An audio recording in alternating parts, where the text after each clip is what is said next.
Jimmy Phelan came to be the head coach of the Huskies.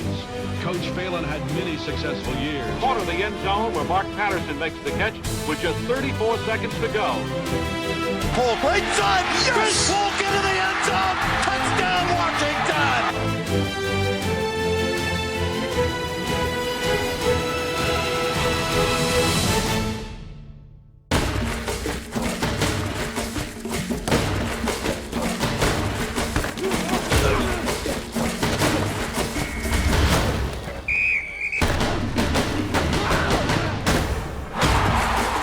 Husky football is a never-ending story filled with cliffhangers. They're going to throw! No, they're not! Near misses. Deflected.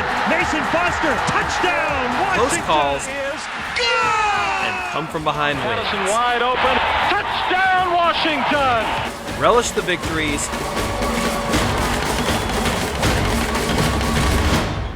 Learn from the losses. Then turn the page for a brand new season. The latest chapter of Husky football has been graced with two compelling characters, quarterback Jake Locker and head coach Steve Sarkisian. They had only 2 short years together, but that was time enough to forge some of Husky Stadium's greatest moments. Like many head football coaches, Steve Sarkisian earned his stripes as a quarterback. He became an All-American at a small junior college in California. When he transferred to Brigham Young University in 1995, Sarkeesian never lost a beat, passing for nearly 3,500 yards and 20 touchdowns his first season. Then, in 1996, Sark and the BYU Cougars rolled into Husky Stadium, and that was his first real taste of what the Husky program was all about.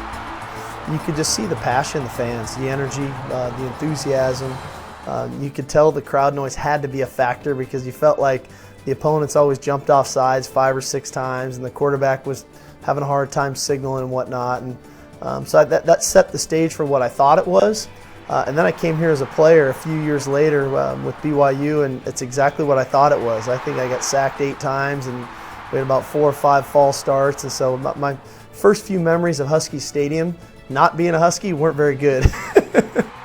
Sarkeesian and the BYU Cougars limped out of Husky Stadium, losing 29-17.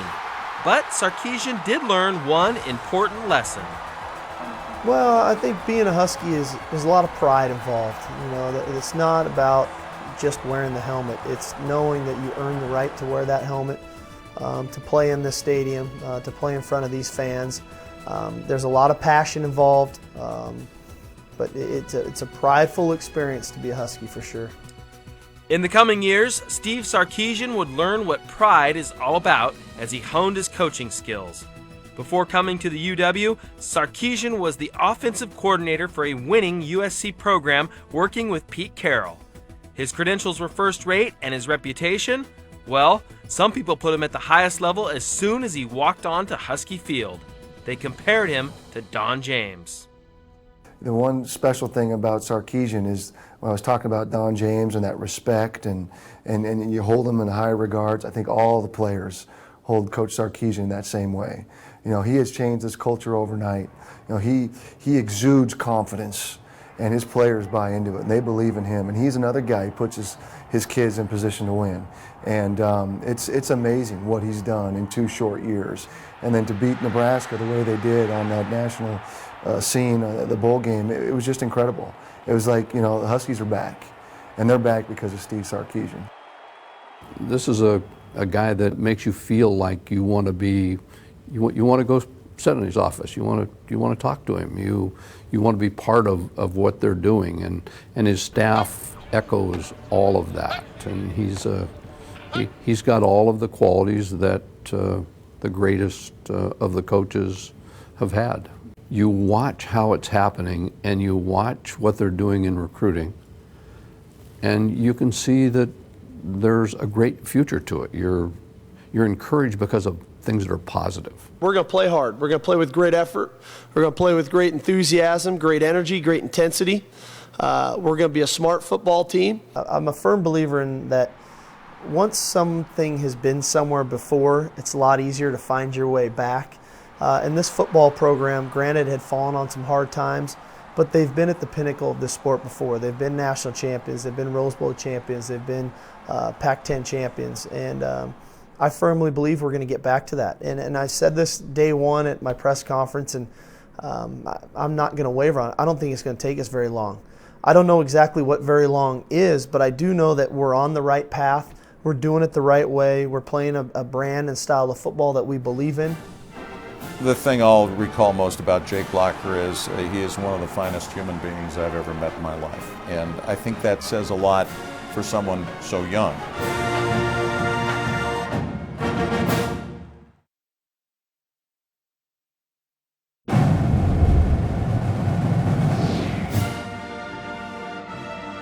When Steve Sarkisian arrived at the UW, the Husky football program was a losing one.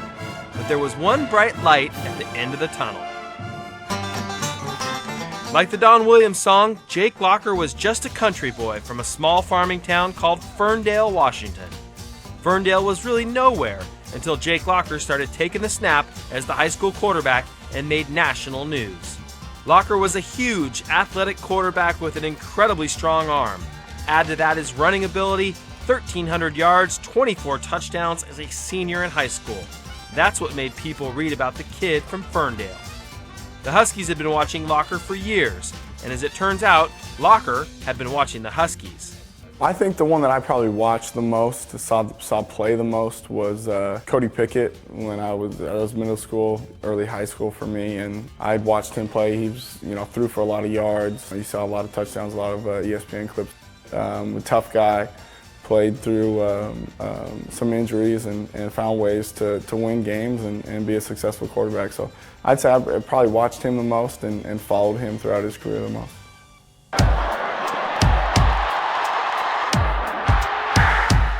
Locker's take on Cody Pickett is exactly what Husky fans eventually came to know about him.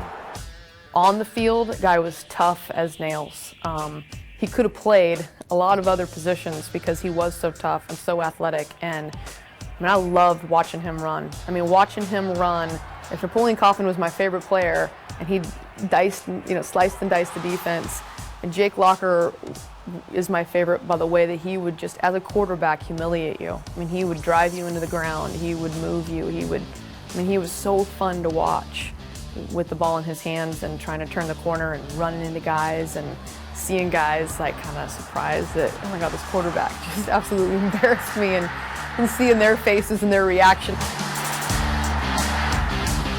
There was something about Locker's style where he would lower his shoulder on people. And his top 10 fullback moments, if you will, can't be matched by any quarterback. Notre Dame, taking a Notre Dame defender, and you think of a standard stiff arm where you reach your hand out. Locker puts his elbow out, extends his arm, but he coils his arm and he throws him on the ground. And just get out of here. The competitiveness, I saw them all play since 6 killers. I've never seen somebody compete and exude this competitiveness like Jake Locker.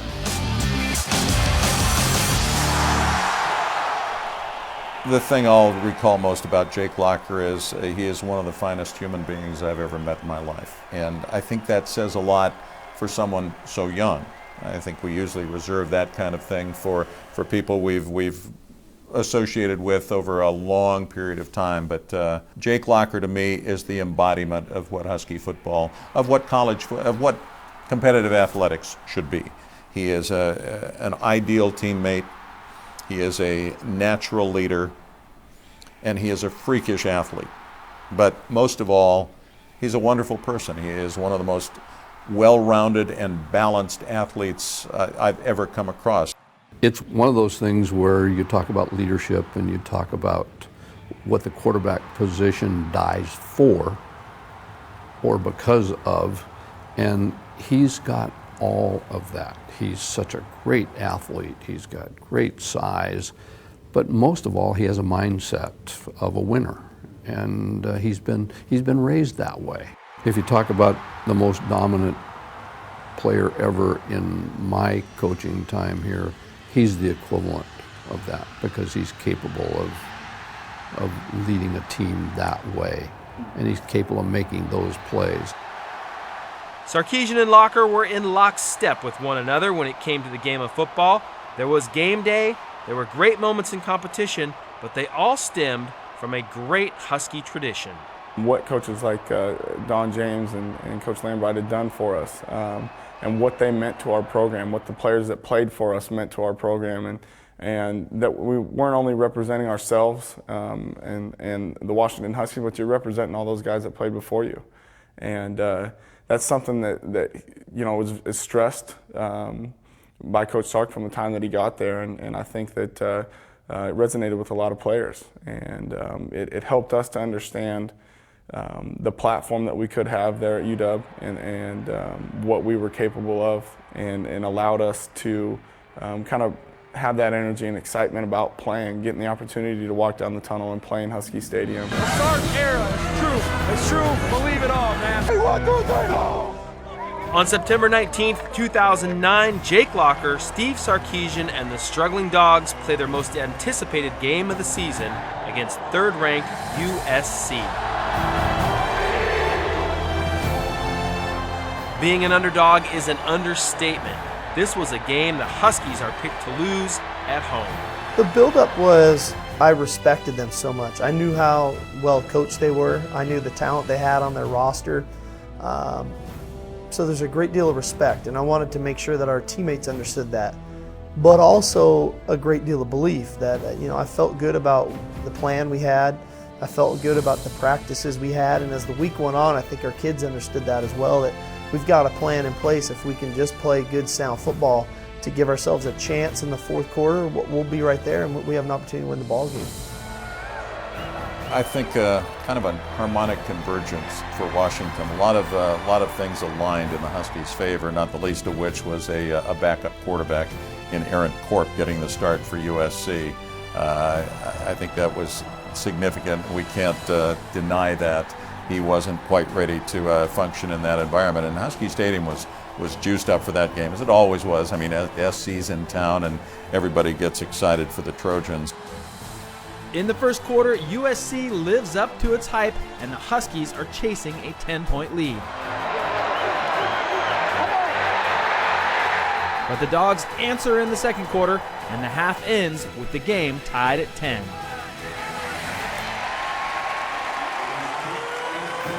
To have over 50,000 people rush the field and be on the field, and it was a little scary. I have to admit, it was a little bit scary just trying to get out of there, but what an amazing moment.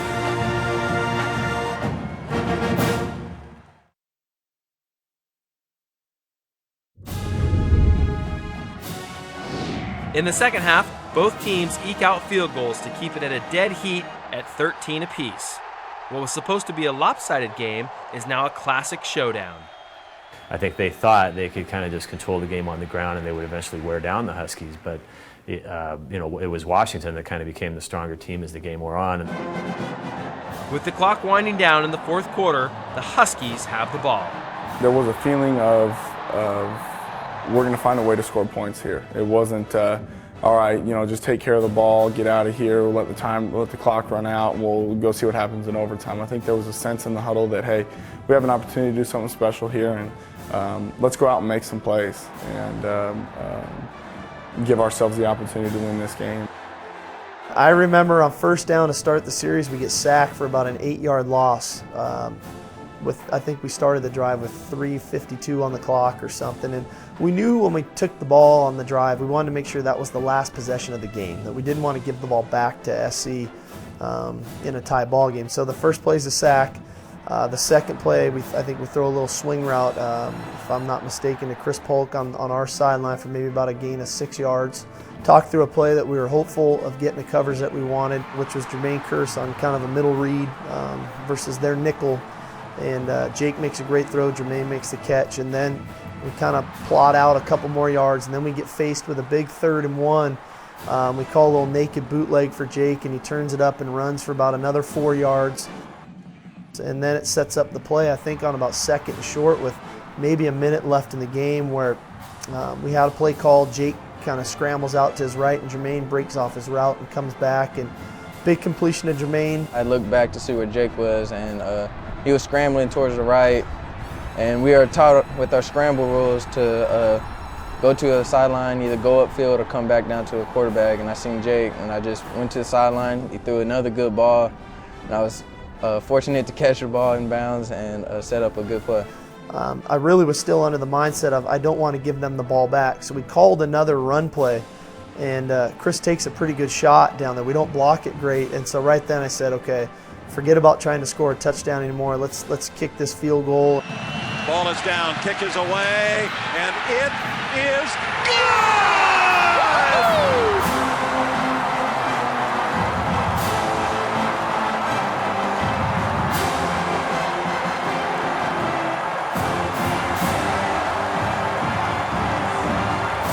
Danny Morovic was a snapper at the time, and then Ronnie Fouch was holding.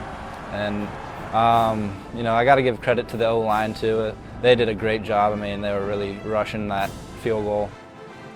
When I saw it go through, I knew it was good, and then I looked down and I saw somebody was kind of rolling toward my legs, so I tried to jump over him. And then I got up after that and just started celebrating with Ronnie and everybody else in the field goal team. And I think for me, the coolest thing about it was, like I said, the confidence that everybody went into the huddle and went into that drive with, because it was something that I felt was missing as a part of our football team the first couple of years that I was there, and I think that was the first time that I really felt it and that everybody felt it in the huddle, and where we knew we were going to do something rather than wondering if we could.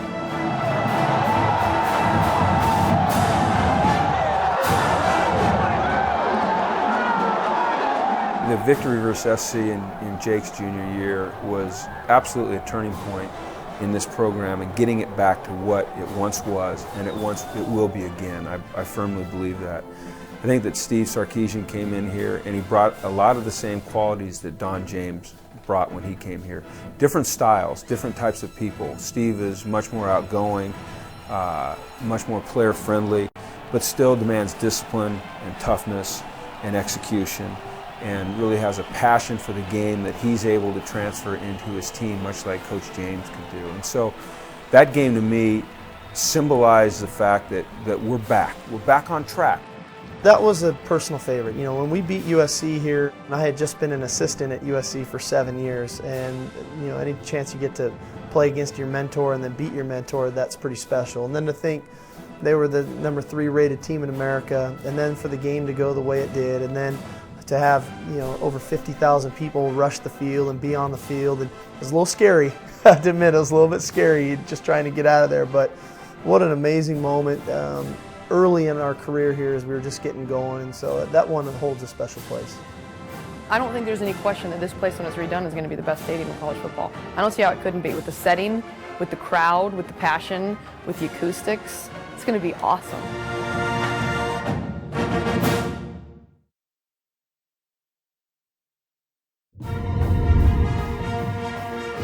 That's what it takes. And now we're reaping the benefits of one of the greatest wins in college football history. Well, this was an emotional outburst, 6-7 years in the making. And people say, well, act like you've been there before. Well, they hadn't been there for a while. And again, I think it reinforced the enthusiasm, the energy that Steve Sarkisian was trying to re-inject into this program. And folks had just been waiting for something like this to happen, a chance to go out and just explode and say, this is like the good old days. And that game was like the good old days. It was a time, I think, after the game, like you said, I had the opportunity to kind of run into some of my family members on the field, run into my dad, and kind of overcame with emotion. It had been a tough couple of years. Things hadn't gone, like we hoped they would. And I think for us, and for our program, it was kind of a turning point for us. I think a lot of us felt that, and I think at the moment that I was able to kind of share with my dad, he allowed me in a lot of ways to get to that point, helped me get to that point, and so to be able to share that with him was pretty special. Something that, like I said, I'll hold on to and remember the rest of my life. Jake Locker and the Huskies won a game that would be dubbed the Miracle on Montlake. I just want to hear it one more time. And the miracle began with Locker, who was given the Guy Flaherty Award. it's really given to the player who they deem as the most inspirational player on the team. Maybe not always the best, maybe not always the most talented, but the guy that they feel like they can look to, who represents and embodies, you know, all the things that we want in the character of a Husky, that plays the style of football that we believe in. And for 2 straight years now, that, you know, Jake Locker, you know, got voted that award, and I think that that's very telling to, you know, what his teammates felt about him. 24-hour rule is in effect. And for Steve Sarkisian, a few miracles are in the making. He turned an 0-12 losing program into a 7-6 winner in just 2 short seasons, capped by a Holiday Bowl victory over Nebraska. And while Steve Sarkisian works on the Husky program, Husky Stadium is getting its own makeover. Due to open in the fall of 2013 as a new, improved facility that brings fans closer to the action with added loge seating. The experience that they're going to get at the new Husky Stadium will be unparalleled. You know, to keep the great views, but also the amenities of a premier stadium. It'll just keep more noise down on the field, and I think that if it's at all possible, it's going to make it louder to play in that stadium, and just a really fun atmosphere. People will be right on top of the action. That energy, that passion, that emotion that they bring to the game will be closer to the action, and I can't imagine that it won't make for just an outstanding, wonderful, unique experience in college football.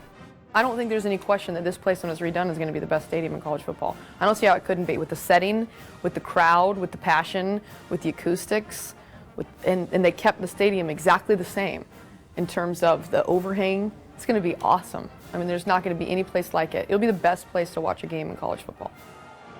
On Saturday, November 5th, 2011, the 8th-ranked Oregon Ducks fly into town to play the last game in the old Husky Stadium before its major renovation. The Huskies play their hearts out, but it's Oregon who tears up the field. This story does not end the way the hometown crowd hoped for, but a new stadium means a new chapter for Husky football. And if you're a die-hard Dog fan, you have to believe the greatest moments at Husky Stadium are still to come.